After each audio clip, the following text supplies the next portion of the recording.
अस्सलाम वालेकुम students, welcome back to Edge Academy. इस वीडियो में स्टूडेंट्स हम टार्क के बारे में पढ़ेंगे। जो डिफिनीशन है टार्क का वो हम सीखेंगे कि टार्क को हम किस तरह डिफाइन करेंगे। कॉन्सेप्ट ऑफ अ टार्क जो है स्टूडेंट्स वो हम एक्सप्लेन करेंगे कि टार्क बेसिकली है क्या। इसके साथ साथ स्टूडेंट्स टार्क किस सिंबल से डिनोट होता है, मैथमेटिकल और मैग्नीट्यूड टार्क का क्या है, ठीक है, यूनिट ऑफ ए टार्क और टार्क किन फैक्टर्स पे डिपेंड करेगा, dimension of A torque, maximum और मिनिमम टार्क कब होगा और इसके साथ साथ डायरेक्शन ऑफ ए टार्क आज की हम इस वीडियो में सीखेंगे। इसके साथ साथ स्टूडेंट्स जो मोमेंट ऑफ कपल है या कपल ऑफ ए टार्क वो भी हम लास्ट में सीखेंगे। अब टार्क का जो कंसेप्ट है स्टूडेंट्स वो इस तरह है कि ये फोर्स की वो इफेक्ट है, ठीक है, फोर्स की इफेक्ट और वो वाले इफेक्ट जिसमें एक बॉडी क्या हो जाती है, एक फिक्स्ड पॉइंट के अराउंड सर्कुलर मोशन करती है, ठीक है। फोर्स की वो इफेक्ट जिसमें एक बॉडी एक फिक्स्ड पॉइंट के अराउंड, ठीक है, सर्कुलर मोशन करती है, इसको हम क्या कहते हैं स्टूडेंट्स, इसको हम कहते हैं टार्क। तो टार्क का जो कंसेप्ट है वो किस तरह है कि फोर्स की वो इफेक्ट जिसमें एक ऑब्जेक्ट एक फिक्स्ड पॉइंट के अराउंड सर्कुलर मोशन करती है, इसको हम क्या कहेंगे, टार्क। अब टार्क का जो डिफिनीशन है स्टूडेंट्स वो क्या है कि the turning effect produced in a body about a fixed point, ये फिक्स्ड पॉइंट होगा, ठीक है, due to in applied force is called torque और मोमेंट ऑफ फोर्स। एक और बात स्टूडेंट्स, टार्क को हम मोमेंट ऑफ फोर्स भी कहते हैं, टार्क भी कहते हैं और रोटेशनल फोर्स भी कहते हैं। तो ये टार्क के तीनों नाम है, टार्क, मोमेंट ऑफ फोर्स और रोटेशनल फोर्स।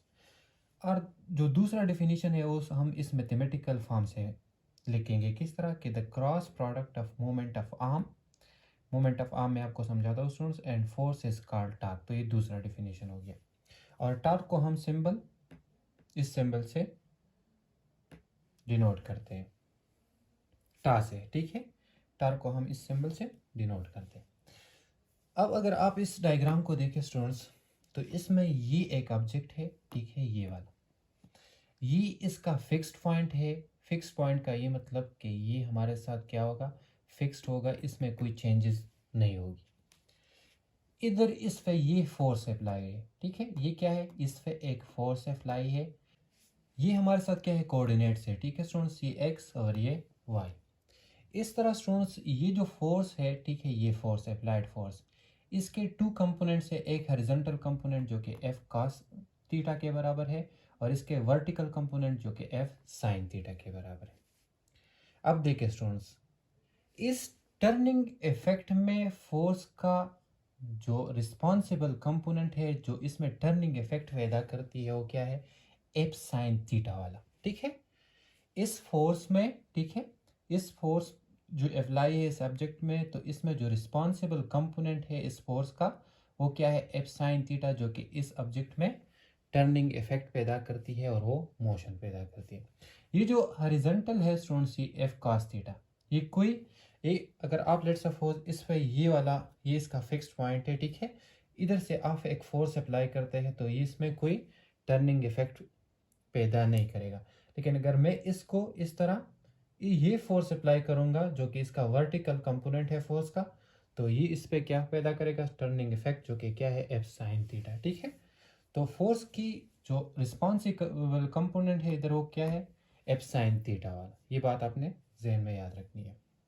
दूसरा, इस पॉइंट को हम क्या कहते हैं, axis of rotation. What is the axis of rotation? Axis of rotation को स्टूडेंट्स हम इस तरह डिफाइन करते हैं कि वो पॉइंट जिसके अराउंड एक बॉडी सर्कुलर मोशन करती है, इसको हम कहते हैं axis of rotation. Moment of arm को हम किस तरह डिफाइन करते हैं कि the distance between fixed point and applied force is called moment of arm, ठीक है। ये हमारे साथ पोजीशन वेक्टर क्या है, आर, और ये अप्लाइड फोर्स है एफ। तो मोमेंट ऑफ आर्म को हम किस तरह डिफाइन करेंगे कि the distance between fixed point and applied force is called moment of arm. और एक्सिस ऑफ रोटेशन वो पॉइंट जिसके अराउंड ऑब्जेक्ट मोशन करती है सर्कुलर, उसको हम कहते हैं एक्स। मैथमेटिकल स्टूडेंट्स ये हमारे साथ क्या किसके बराबर होगा, टार्क बराबर होगा आर क्रॉस एफ। अब अगर इधर हम देखें स्टूडेंट्स तो क्रॉस प्रोडक्ट हम इसलिए इसको कहते हैं क्योंकि दो वेक्टर्स हमारे साथ मल्टीप्लाई होते हैं इधर और रिजल्टेंट भी क्या दे रहे हैं, वेक्टर, तो इसलिए इसको हम क्रॉस प्रोडक्ट कह रहे हैं। और मैंने पहले भी आपको बताया कि ये साइन थीटा बिकॉज इधर हमारे साथ जो रिस्पॉन्सिबल कंपोनेंट है टर्निंग इफेक्ट में वो क्या है, साइन थीटा में, तो क्रॉस प्रोडक्ट में हमेशा साइन थीटा होगा। इसके साथ साथ स्टूडेंट्स जो यूनिट है वो हम इस मैग्नीट्यूड से फाइंड करेंगे विच इज़ आर एफ, ठीक है। अब आर जो है ये हमारे साथ मोमेंट ऑफ आर्म है, पोजीशन वेक्टर, ये डिस्टेंस है तो इसका यूनिट क्या है, मीटर, ठीक है। और फोर्स, तो फोर्स का यूनिट क्या है, न्यूटन, तो मीटर न्यूटन या न्यूटन मीटर, ये हमारे साथ क्या है, टार्क का यूनिट। टार्क जो है स्टूडेंट्स वो किन फैक्टर्स पे डिपेंड करेगा, तो एक है स्टूडेंट्स मोमेंट ऑफ आर्म, ठीक है, एक है फोर्स, और एक हमारे साथ क्या है स्टूडेंट्स, एंगल, ठीक है। तो इन तीनों चीज़ों पे टार्क डिपेंड करेगा। अगर ये ज़्यादा होगा तो हमारे साथ टार्क क्या होगा, ज़्यादा होगा, ठीक है, क्योंकि प्रोडक्ट के फॉर्म में जब ये ज़्यादा होगा तो टार्क भी ज़्यादा होगा, अगर ये कम होगा तो टार्क भी कम होगा। नेक्स्ट स्टूडेंट, डायमेंशन जो टार्क का है वो हम किस तरह फाइंड करेंगे, वो भी हम इस मैग्नीट्यूड से फाइंड करेंगे, आर एफ से। हमें मालूम है कि आर जो है स्टूडेंट्स ये यूनिट, इसका जो यूनिट है वो क्या है, मीटर, फोर्स एम ए के बराबर होता है, एम है मास विच इज़ केजीज का यूनिट, और ए एक्सेलरेशन मीटर पर सेकंड स्क्वायर। अब जो है स्टूडेंट्स ये जो मीटर है ये लेंथ का यूनिट है, किलोग्राम मास का यूनिट है, और ये हमारे साथ क्या है, मीटर विच इज़ लेंथ, और सेकंड विच इज़ टाइम, तो टाइम स्क्वायर, ठीक है।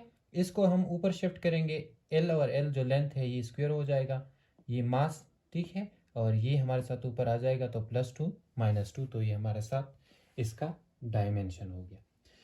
देखिए स्टूडेंट्स अब मैक्सिमम टार्क और मिनिमम टार्क, मैक्सिमम टार्क कब होगा और मिनिमम टार्क कब होगा, ये डिपेंड करेगा इस थीटा पे। अगर दोनों कंपोनेंट हमारे साथ क्या हो, परपेंडिकुलर, जिस तरह आपको ये नज़र आ रहा है, जब परपेंडिकुलर होगा तो इसमें जो थीटा है स्टूडेंट्स वो कितना होगा, 90, परपेंडिकुलर मीन 90, और थीटा हमारा टार्क जो है ये आर एफ साइन थीटा के बराबर है, थीटा अगर 90 पुट करेंगे तो साइन 90 इज़ 1, तो आर एफ जो है स्टूडेंट्स जो टार्क है वो हमारे साथ क्या होगा फिर, मैक्सिमम। अगर एंगल हमारे साथ फोर्स और मोमेंट ऑफ आर्म के दरमियान 90 होगा तो साइन 91 के बराबर होता है, तो इसका मतलब टार्क मैक्सिमम। अगर थीटा हमारे साथ जिस ये आपको नज़र आ रहा है, तो इन दोनों के दरमियान जो थीटा है वो 0, ठीक है। अब जब 0 होगा स्टूडेंट्स तो साइन 0 इज़ 0, तो हमारे साथ टार्क मिनिमम होगा और फिर वो 0 के इक्वल होगा, सही है। नेक्स्ट जो है students direction, direction of torque हम किस तरह फाइंड करेंगे, तो जिस तरह हमने एंगुलर वेलोसिटी, एंगुलर एक्सेलरेशन और मोमेंटम में डायरेक्शन फाइंड की थी, तो इसी तरह हम स्टूडेंट्स जो डायरेक्शन है टार्क का वो भी हम फाइंड करेंगे फ्रॉम राइट हैंड रूल, और ये होगा अलोंग एक्सिस ऑफ रोटेशन। पार एंटी क्लॉकवाइज स्टूडेंट्स जो थंब है वो आउट ऑफ द प्लेन होगा इस तरह, ठीक है। पार एंटी क्लॉकवाइज के लिए जो थंब है वो आउट ऑफ द प्लेन, और पार क्लॉकवाइज रोटेशन के लिए स्टूडेंट्स जो थंब है वो इनटू द प्लेन होगा इस तरह। ये थंब जो है ये जेड एक्सिस को शो करता है, किस तरह मैं आपको दिखा देता हूँ, ठीक है, इस तरह। पार क्लॉकवाइज एंटी क्लॉकवाइज ये जो जेड एक्सिस है ये आउट ऑफ द प्लेन बाहर की तरफ होगा, ठीक है, डायरेक्शन इसकी। और पार क्लॉकवाइज ये जो जेड एक्सिस की रोटेशन है ये इनटू द प्लेन होगा इस तरह। तो इस तरह इसकी हम डायरेक्शन फाइंड करेंगे from right hand rule. Anti clockwise के लिए जो थंब है वो आउट ऑफ द प्लेन, ठीक है, इस तरह, और पार क्लॉकवाइज थंब जो है स्टूडेंट्स वो इनटू द प्लेन होगा। तो ये तो हो गया डायरेक्शन, सही है। समराइज कर देता हूँ स्टूडेंट्स, टार्क क्या चीज़ है स्टूडेंट्स, तो एक ऑब्जेक्ट में टर्निंग इफेक्ट जब पैदा होता है फोर्स की इफेक्ट की वजह से, और वो ऑब्जेक्ट क्या हो जाता है, फिक्स्ड पॉइंट के अराउंड सर्कुलर मोशन करता है, तो इसको हम कहते हैं टार्क, ठीक है। इसको हम क्या कहते हैं, इसको हम कहते हैं टार्क, या the cross product of moment of arm and force is called torque, ठीक है। ये मोमेंट और इसको मोमेंट ऑफ फोर्स कहते हैं, ठीक है, moment of force, moment of force, तो ये आर हमारे साथ क्या है, मोमेंट ऑफ आर्म, और फोर्स, तो इसलिए इसको कहते हैं मोमेंट ऑफ फोर्स। और ये क्रॉस प्रोडक्ट जो है ये टार्क बराबर होता है आर एफ साइन थीटा के, ठीक है। इस तरह यूनिट जो है वो न्यूटन मीटर, टार्क डिफाइन करेगा moment of arm, force and theta, angle between moment of arm and force, सही है। इस तरह ये डायमेंशन हो गया, मैक्सिमम टार्क जब थीटा 90, मिनिमम टार्क जब थीटा 0, डायरेक्शन जो है वो along axis of rotation, anti clockwise के लिए थंब बाहर की तरफ, क्लॉकवाइज के लिए थंब अंदर की तरफ। टार्क ड्यू टू कपल और मोमेंट ऑफ कपल को हम किस तरह डिफाइन करेंगे स्टूडेंट्स, सो टार्क पे हमारे साथ था सिंपल एक फोर्स, ठीक है।